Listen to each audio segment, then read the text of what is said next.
Hi, and thank you for tuning in to E.O.S podcast. I'm Aiden Sky, and E.O.S stands for End of Sentence. It's the last day that you spend in county jail or prison after you've served your sentence. With the holidays right around the corner, I thought it would be a good time to talk about what it's like to be incarcerated during this time of the year. When I was 18, I was in county jail from February 18th of 2013 until February 4th of 2014, with only a few weeks of freedom between February and May of 2013. So I experienced every holiday besides Valentine's Day in custody.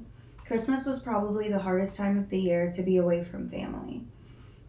This was 10 years ago, so I don't remember every detail, but I do remember I was able to talk to my mom. My mom always kept money on the phones, so of course on Christmas she was waiting for my call.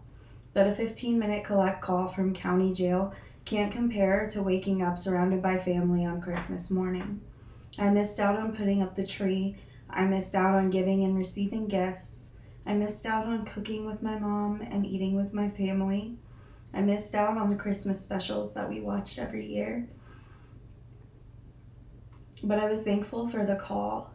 Calls home really kept me going all year long, but especially during the holidays. At the time, I didn't have the best relationship with my dad. He was disappointed in me for my life choices. I was angry at him, with others, and the world. But I still tried to call him often. I was working on healing and forgiveness, but he never answered.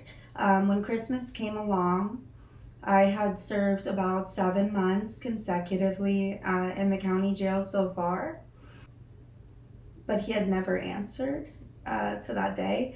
I really did think he would answer on Christmas, and I was very hurt when he didn't. Even though we had a rocky relationship, we always managed to call on birthdays and holidays. So my birthday's in January, so a few weeks pass. I had less than a month left in my sentence, and I tried to give him a call, and surprisingly, he answered. His excuse was that he didn't realize that I'd be in there for so long. Even though I knew that was bullshit, I chose to forgive him. He forgave me too, and we began to heal our relationship. Now we talk often. We see each other once or twice a month. We love each other very much. We get along very well. Back to Christmas in jail. You probably have questions like, did we get a Christmas dinner or any gifts or special privileges?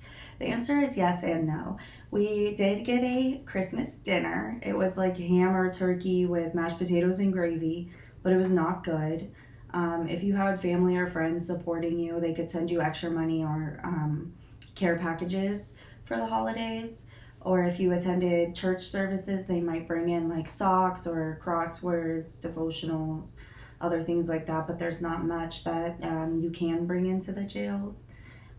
If you had like a cool CO on shift that day, they might play a couple Christmas songs, which was cool because you don't really get to listen to music a lot. But it was uneventful and really sad. There were many women who had no one to call, no one to send them care packages, no one to write, or no one that would at least write back. Many of these women wanted better for themselves, but were just completely alone in it all. I encourage you during this time of the year, when we focus on giving and compassion, to think of and pray for those who will spend the holidays completely isolated from their loved ones. I would have never been able to accomplish what I have, including my sobriety from opioids alone. I thank my family for them, especially during this time of the year. I'm very excited to spend the holidays home and free and with my loved ones. Thank you so much for tuning into this podcast and trying to see things from a new perspective. I'm Aiden Sky. This is E.O.S podcast. Happy holidays. What do you want for Christmas? Host.